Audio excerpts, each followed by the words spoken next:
The Winnipeg Jets are finally about to face the number one ranked team in the NHL, the Vancouver Canucks. Not a sentence you thought you'd hear in 2024. Is this a Western Conference final matchup? Find out more on tonight's episode of Locked On Winnipeg Jets. You're Locked On the Hockey Jets, your daily podcast on the Winnipeg Jets.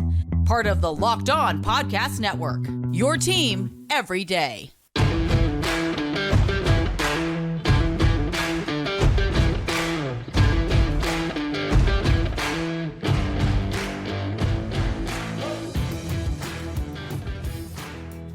Hello, friends, and welcome to tonight's episode of Locked On Winnipeg Jets, part of the Locked On Podcast Network, your team every day. I'm your host, Harrison Lee, an avid Winnipeg Jets fan and an online blogger. You can follow me on Twitter at HLivingLoco and at LO_Winnipeg Jets. Thanks for making Locked On Jets your first listen of the day every day. If you like what you're hearing, be sure to like, follow, and subscribe on all of your favorite podcasting platforms and YouTube. Doing so, of course, is free of charge and ensures you never miss another episode. Most of all, though, we just love and appreciate your support. Tonight's episode is brought to you by Game Time. Download the Game Time app, create an account, and be sure to use promo code LOCKEDON for $20 off your first purchase. Now, like I said, the Jets have one more day off, and then they face off against the Vancouver Canucks, who are currently in action right now against the Detroit Red Wings. And if you told me that this team that the Jets are about to face is currently first in the NHL, with really no signs of slowing down, I just would never have believed that in a million years. Vancouver is going on a run that is historical. This Canucks team has never really gone on any sort of run like this. And in fact, generally speaking, we've never really seen an NHL team do what the Canucks are doing. And it's not because the team is in first place. That's really the shocking part. It's how Vancouver has actually accomplished this. When you have thought about Canucks, right? You thought about the Canucks team recently. You think of Tyler Myers. You think of routine disappointments, empty seats, a ton of buzz about the lack of performances, Boudreau getting fired, tons of coaches kind of being canned. This Canucks team has really been through the ringer the last few years. And, coming into the season, there were, such dramas as the JT Miller issue, the Elias Pettersson contract extension situation, which is still outstanding, by the way. And, of course, the whole host of coaching changes and general bad vibes that have surrounded this Canucks team. So how on earth did this team get to be first in the NHL? Well, if you just apparently make every player on the team shoot 20%, there you go. Vancouver is on one of the wildest runs because it has been driven so heavily by shooting percentage and what people might attribute to puck luck. But when you watch the way that Vancouver creates offense, you're like, maybe there's some stuff with the shooting talent. Maybe it's just really ramped up at a level that it's, hitting like double-digit shooting percentages for every single player on the team. I don't know. There's something in the water in Vancouver, and the Jets are about to face a team that somehow is really deep despite not looking like it on paper, right? Let's talk about how the Canucks are lined up. On the first line, you've got Höglander, Lindholm, and Pettersson. This trio is going to be super dangerous. Höglander is a player that I've loved for a long time because I felt like he was really crafty, very intelligent down low, an absolute pest, and one who, if he gets into the right spaces, will shoot the lights out. So not a player that I think Winnipeg wants to give a lot of space to, and because he's so crafty in tight spaces, I feel like he's going to be a menace both at even strength and on the power play. So that's a rough one. And then you throw in Lindholm and Pettersson. Lindholm, since joining the Canucks, has immediately started scoring. Whatever down period he had with the Flames doesn't seem to be holding him back joining Vancouver. I guess you join the Canucks and you suddenly just start shooting 25, 30% casually. It's really funny that continues to be a trend no matter who it is. But if you're talking about Lindholm, who's really skilled, not super shocking then that of the players they could acquire and slot in there, that he is the one who has immediately started paying off dividends, which really sucks because, you look at what Monahan has done in the same period, and, it's not really on Monahan, but you're thinking to yourself, would Lindholm have done this for the Jets? The answer is no. I'm pretty sure that would not have carried over, so let's not get too worked up about it, but yeah, Lindholm, now with the Canucks, he makes them a very scary team, apparently. Pettersson, of course, you don't even need to really preface that with anything. It's Elias. He's a great shooter, one of the most creative playmakers, and also due for a contract extension, which could be a bit of a humdinger for the Canucks, but they really shouldn't be too concerned about giving him tons of money. On the second line, you've got Suter, Miller, and Besser. Suter was a free agent pickup, and he has paid off marvelously. He's been a great player, a great scorer, and looks like a super value find for the Canucks.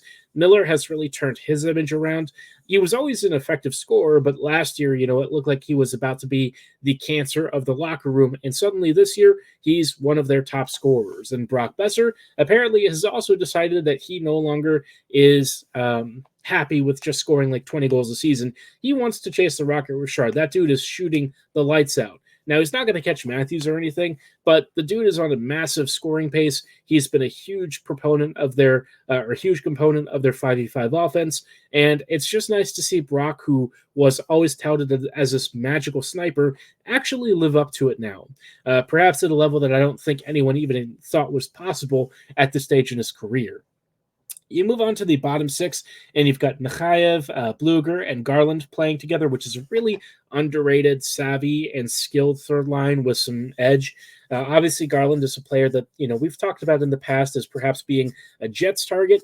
He's a good one. Mikheyev has kind of been on and off decent, and Bluger has seemingly been a really solid addition to this Canucks bottom six after not really looking like all that much when he was with the Penguins. But apparently, like I said, you come to the Canucks, well, suddenly you can enjoy your 20% shooting percentage. Fourth line is DiGiuseppe, Aman, and Lafferty. Another, Penguins cast-off in Lafferty, who has actually fit in beautifully. Again, another 20%-ish kind of shooter for some reason. You're starting to see a theme. That's part of the reason people keep assuming that it's not really sustainable, but somehow they're keeping it going, so who even cares, right? They're having fun, the fans are having fun, and at least for the season, they're dominating. On defense, you've got Hughes and Hronik, Cole and Myers, and then Zadorov and Juleson.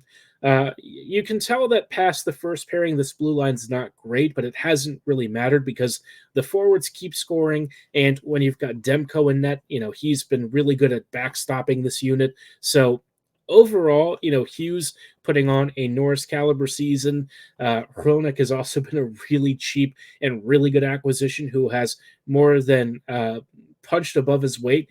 The rest of the defense, not ideal, but with how good the forwards have been, again, like I said, really not been a problem. So the Jets, this is going to be one of their toughest challenges. This is probably the best team that they've faced all year. And what's interesting is you look at the numbers for this team under the surface, and it's not like Vancouver dominates control of these games.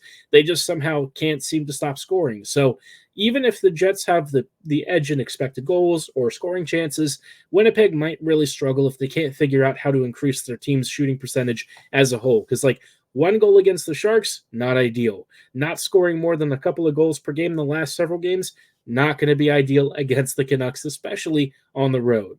I think this is probably a loss, if I'm being honest. I know Vancouver has lost a couple of games recently, but I just don't know that the Jets are all that well equipped to shut down this team unless Hellebuck goes on a mad one. So cross your fingers. If Helly shows up and is able to, backstop them to a victory, that's amazing because there's really not a lot of chance that the Jets are going to come away with a win unless they really turn around their recent performances and impress us. But it is possible. Let's not count it out and say that it's not going to happen. We'll see what Winnipeg can do, and hopefully they can show up with a really, big performance against one of the top teams in the whole league. But, of course, speaking of, top teams in the whole league, it's time that we take another look around the league and see what the standings are, kind of get a sense of which teams are really starting to set themselves apart from the riffraff, and kind of prepare for what could be some potential playoff matchups. We'll dive into that in just a little bit. Before we go any further, though, I do want to shout out our friends and partners at Camino Consulting. How would you like to get to know someone better in an hour than you would in a year? Understanding one another prevents small misunderstandings from becoming big ongoing fights. If you've got a partner, whether it's, romantically or say in business, you know that the smallest thing can be a bit of a problem, even among friends, right? If you don't have an understanding or you're not on the same page, stuff can be misinterpreted and you can end up in really dire straits with somebody that you really care about. After providing more than 20 years of service to small and mid-sized businesses, helping management groups navigate conflict and onboarding new employees, Camino is offering digital seminars for families and couples to start working through some of these issues and improve their communication. Did your Valentine's gift or tickets to the game not go over as well as you'd hope? Get the couples and family online seminar for 25% off this entire month of February using the discount code Locked On. Again, that is discount code Locked On for 25% off for the rest of the month at caminoconsulting.ca, or mention Locked On when reaching out for a business seminar and receive the first 5 profiles free. Check out Camino Consulting today. Hello, friends, and welcome back to this episode of Locked On Winnipeg Jets, part of the Locked On Podcast Network, your team every day. Every day, thank you so much for rejoining us on tonight's episode as we are taking a look around the league now, checking in on the standings after just previewing Winnipeg's upcoming match against the Canucks, the best team in the league. Well, how else is the rest of the league doing? We'll start off with the Eastern Conference in just a moment. Before we go any further, though, I do want to shout out something really cool the Locked On Network is doing. We have launched the first ever national sports 24/7 streaming channel on YouTube, and it's also available on Amazon Fire TV in the free Fire TV Channels app. Locked On Sports Today is here for you 24/7, covering the top sports stories of the day with our local experts and our national shows covering every league. Find Locked On Sports Today on YouTube and on the free Fire TV Channels app right now. Circling back to the NHL, though, let's talk about the standings, right? Because I think we're starting to see some separation and some teams that are really legit, and maybe some teams that were riding high earlier starting to falter a little bit right now. Starting off in the East, let's talk about the Atlantic, because the Atlantic is really interesting this year. Right now, we've got the Florida Panthers and Boston Bruins tied for first. Right now, the Panthers own the tiebreaker, but it's neck and neck, right? The Panthers are a fantastic team. Paul Maurice has them playing great hockey. They defend well. They score well. This is a really well-balanced roster with a ton of depth and, genuine skill. They've battled against some of the top teams and come out on the other side winning. So if the Jets face this Panthers team and beat them, I think that's actually a mark of honor. I know that Winnipeg has traditionally been able to beat Florida the last couple of seasons, but this team this year looks pretty legit. I'm curious to know what their real weaknesses are, because you look at the number of goals that they've conceded, you look at how much they've scored collectively, and they look like a really well-balanced, really tough team. So yeah, the Panthers, they're not a team to mess around with. No joke this year. Probably one of the strongest contenders coming out of the East, which, given the playoff field this year, might actually count for something. There's not a lot of really top teams out in that conference, if I'm being honest. After that, you've got the Bruins, and we know that the Bruins can be defensively suffocating. They've been a little bit more uneven the last 10 games, and I think their stranglehold on the Atlantic has kind of slipped a little bit. But they're still a strong team. They've still got amazing goaltending, and so far the offense has done more than enough to get them through, while generally speaking, they just don't give opponents all that much to work with. We saw how the Jets fared in their last matchup against them. That was a really annoying game. But, the Jets did embarrass them earlier this season, so it is what it is. You're going to slip and fall occasionally, and it wasn't surprising that without Scheifele, the Jets just weren't really capable of getting past Boston. After that, you've got the Lightning, or you've got Toronto first, then you've got the Lightning, Red Wings, Canadiens, Sabres, and Sens. I think Toronto being as underwhelming as it is this season is very interesting. They're a team that's kind of in that wild card territory now, a squad that's obviously talented, but they're actually in danger of missing the playoffs because you have so many teams out in the Metro that are kind of hovering around similar points totals. I would say Toronto really needs to start banking these standings points early and make sure that they firm up their playoff spot, because they may start to face some competition from teams in the Metro who start to catch up and get real close. I don't know that they're in danger of missing the playoffs yet, but it's probably a little closer for comfort than they'd care to admit. And if you're the Lightning, you're right behind them. You're breathing down their necks. And like Tampa Bay obviously has a couple of games played more, and they're not as good. But, I think Toronto being as mediocre this season remains one of the most interesting stories. They have not played as well as they've done in previous years. There have been some structural changes that have changed how some of their top players are performing and what they're doing with their new roles. And I don't know that Keefe, to be honest, should stay past the season. They are a huge disappointment and not a particularly great team. The Lightning, Tampa Bay is one of those squads where it's like on paper and you look at the team and how it's arranged, you think to yourself, this is not really a playoff caliber team. But thanks to some top performances from Kucherov, from Point, and from John Cooper just apparently squeezing out the last bits of life out of this team, they're still in it. They're still right there, and they have a good shot at making the wild card, so don't count them out. I think as far as the rest of the Atlantic is concerned, you can probably start to count out Montreal and Buffalo. They're pretty far back of the field. The Red Wings are going to really struggle to get into the postseason. They've got a shot at it. It's going to be narrow. They're going to have to really be on their best behavior for the next few months.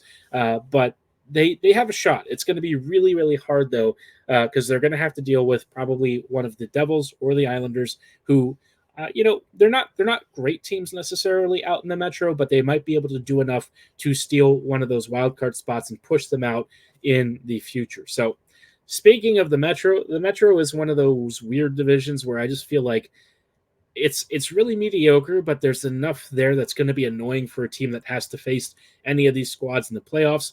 Right now, still in first, which has been the case basically since the start, you've got the Rangers. And, the Rangers, after a bit of a dry spell, are apparently now on a 5-game winning streak, which is funny because, you've heard Rangers fans, they have spelled doom and gloom about the way the team is playing, especially at 5v5. So far, hasn't really caught up to the team. They had a bit of a rough stretch in the past month or two, but it seems like they've been able to turn it around. Still a dangerous team, still one of the scariest power plays in the league.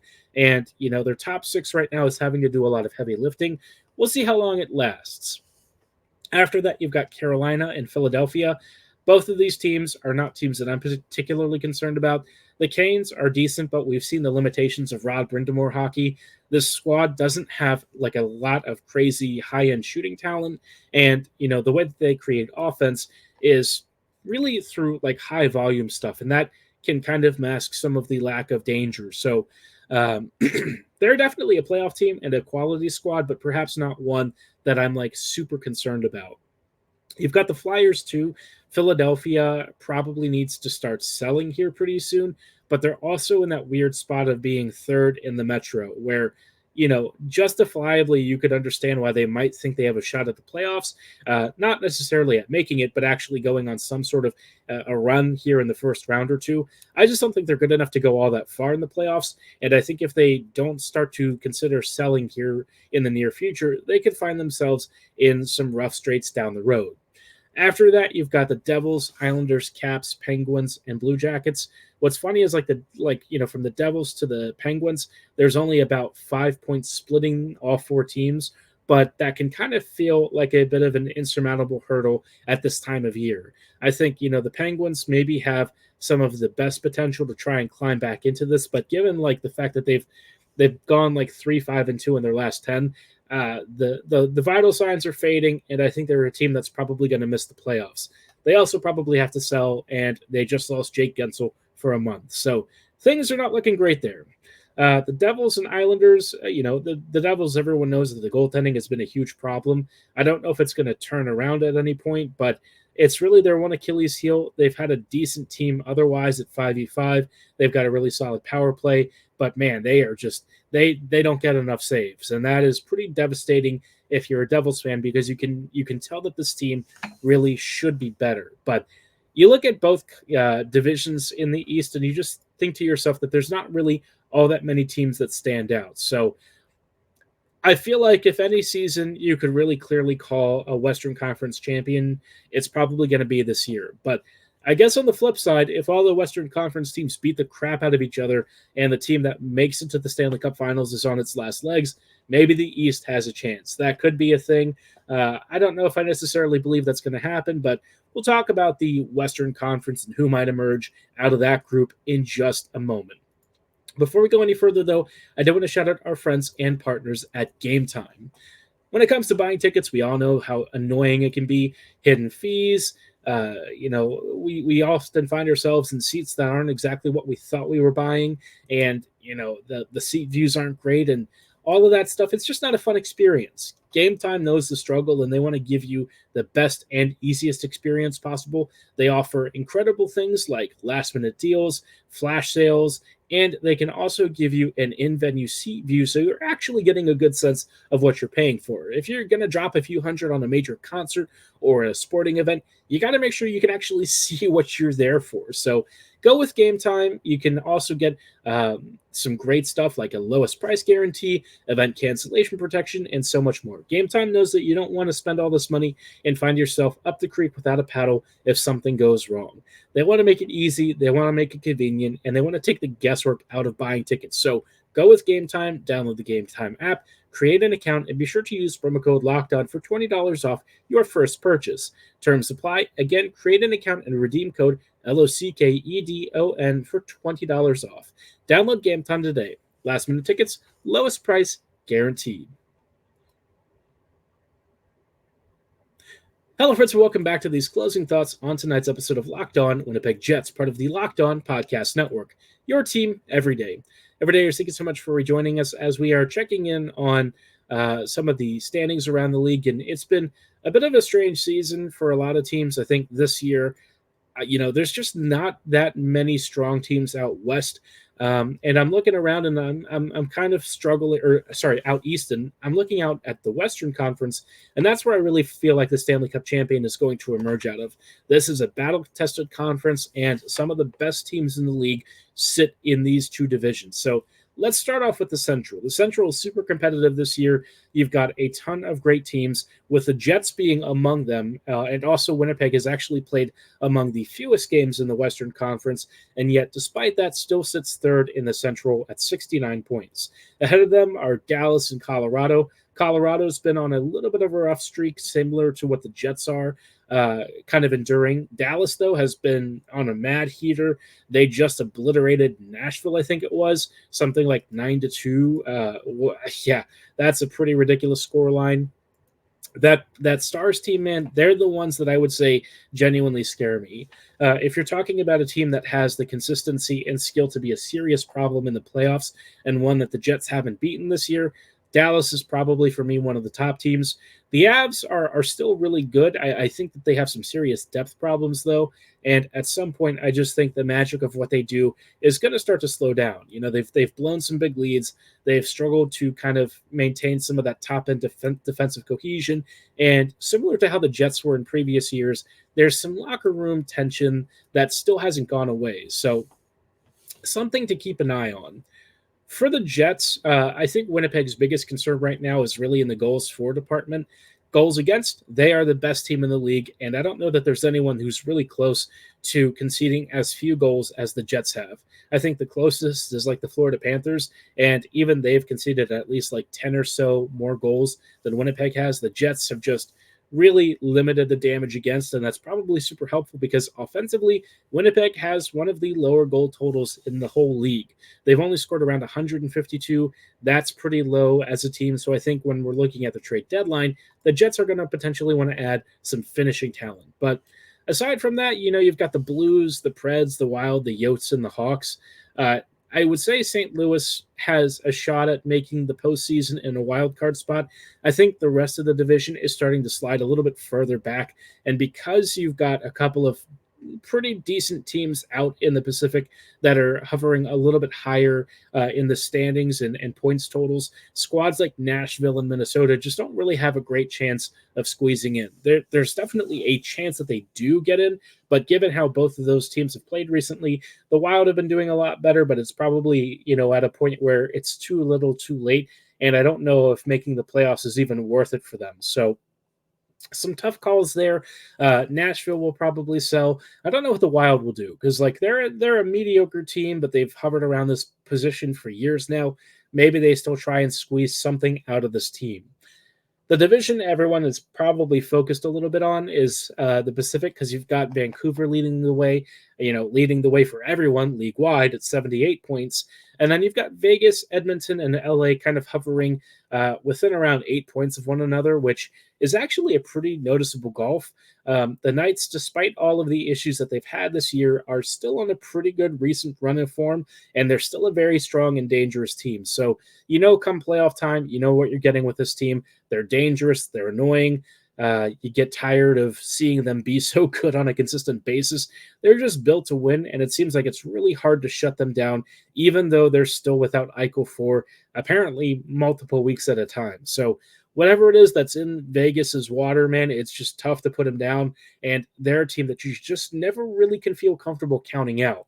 I think the same can probably be said for the Oilers. They had one of the craziest win streaks in NHL history. It finally got them to almost the 30-win point. They've now crossed that threshold. And, of course, just as they do that, they've started to lose a couple of games recently, but still one of the scariest underlying number teams out there, in part because their offense is just scoring and creating at a rate that is just unholy. Now, the good news is they're not shooting at the same percentage that, Vancouver is. So, as long as their goaltending still has some weaknesses, you've got a pretty good chance of getting by them. But it's going to be tough. They have McDavid and Draisaitl and some of the top talent in the league. This is a deep team, and I think, the days of us kind of laughing at them, it's not going to be the same situation this year. They're a genuinely scary playoff opponent. LA, they've kind of stabilized after that recent run of form where things were starting to really dive. And, there were questions being asked of the front office. Todd McClellan got canned. I still think they have a pretty good shot of making the playoffs. I think they'll probably get in under a wild card spot.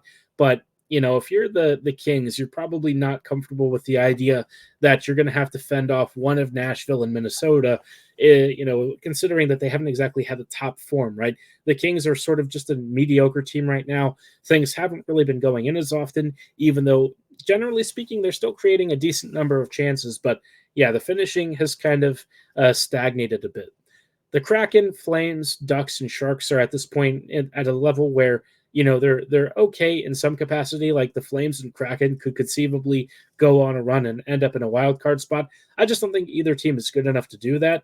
And given the fact that, you've got the Blues kind of hovering in that 60-point range, and you've got the Kings or Oilers likely to secure one of those wild card spots, I think Seattle and Calgary are probably better off selling. The Ducks, yeah, they're toast. Same for the Sharks. They should all be sellers. And, maybe the Jets could bring in one of their players here over the next few weeks. But we'll have to keep an eye on that.